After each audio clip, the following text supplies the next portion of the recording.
I am Barack Obama, President of the United States. Ask me anything. Are you considering increasing funds to the space program? Making sure we stay at the forefront of space exploration is a big priority for my administration. The passing of Neil Armstrong this week is a reminder of the inspiration and wonder that our space program has provided in the past. The Curiosity probe on Mars is a reminder of what remains to be discovered. The key is to make sure that we invest in cutting-edge research that can take us to the next level, so even as we continue work with the International Space Station, we are focused on a potential mission to our asteroid as a prelude to manned Mars flight. We know how Republicans feel about protecting internet freedom. Is internet freedom an issue you'd push to add to the Democratic Party's 2012 platform? Internet freedom is something I know you all care passionately about. I do too. We will fight hard to make sure that the internet remains the open forum for everybody, from those who are expressing an idea to those who want to start a business. And although there will be occasional disagreements on the details of various legislative proposals, I won't stray from that principle, and it will be reflected in the platform. Who's your favorite basketball player?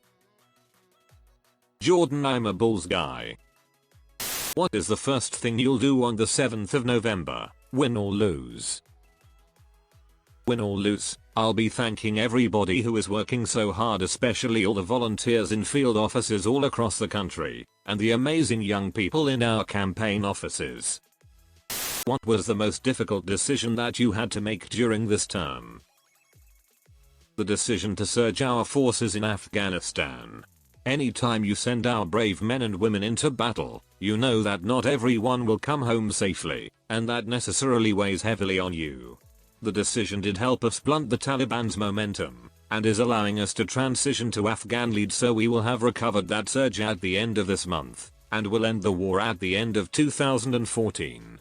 But knowing of the heroes that have fallen is something you never forget. What are you going to do to end the corrupting influence of money in politics during your second term?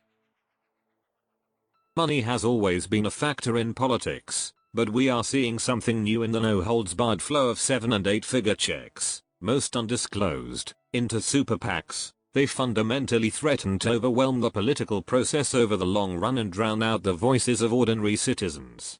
We need to start with passing the Disclose Act that is already written and been sponsored in Congress to at least force disclosure of who is giving to who. We should also pass legislation prohibiting the bundling of campaign contributions from lobbyists. Over the longer term, I think we need to seriously consider mobilizing a constitutional amendment process to overturn Citizens United, assuming the Supreme Court doesn't revisit it. Even if the amendment process falls short, it can shine a spotlight of the super PAC phenomenon and help apply pressure for change. I am a recent law school graduate. Despite graduating from a top school, I find myself unemployed with a large student loan debt burden.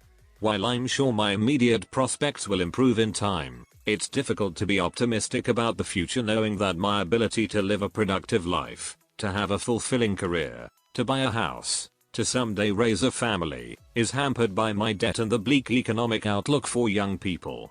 I know that I'm not alone in feeling this way. Many of us are demoralized. Your 2008 campaign was successful in large part due to the efforts of younger demographics. We worked for you, we campaigned for you, and we turned out in record numbers to vote for you. What can I say to encourage those in similar situations as I am to show up again in November? What hope can you offer us for your second term? I understand how tough it is out there for recent grads. You're right, your long-term prospects are great, but that doesn't help in the short term. Obviously, some of the steps we have taken already help young people at the start of their careers. Because of the healthcare bill, you can stay on your parents' plan until you're 26. Because of our student loan bill, we are lowering the debt burdens that young people have to carry. But the key for your future, and all our futures, is an economy that is growing and creating solid middle-class jobs, and that's why the choice in this election is so important. The other party has two ideas for growth: more taxes cuts for the wealthy, paid for by raising tax burdens on the middle class, and gutting investments like education, and getting rid of regulations we've put in place to control the excesses on Wall Street and help consumers. These ideas have been tried, they didn't work, and will make the economy worse. I want to keep promoting advanced manufacturing that will bring jobs back to America, promote all American energy sources, including wind and solar, keep investing in education and make college more affordable, rebuild our infrastructure, invest in science, and reduce our deficit in a balanced way with prudent spending cuts and higher taxes on folks making more than $250,000 a year. I don't promise that this will solve all our immediate economic challenges, but my plans will lay the foundation for long-term growth for your generation, and for generations to follow. So don't be discouraged. We didn't get into this fix overnight, and we won't get out overnight, but we are making progress, and with your help we'll make more.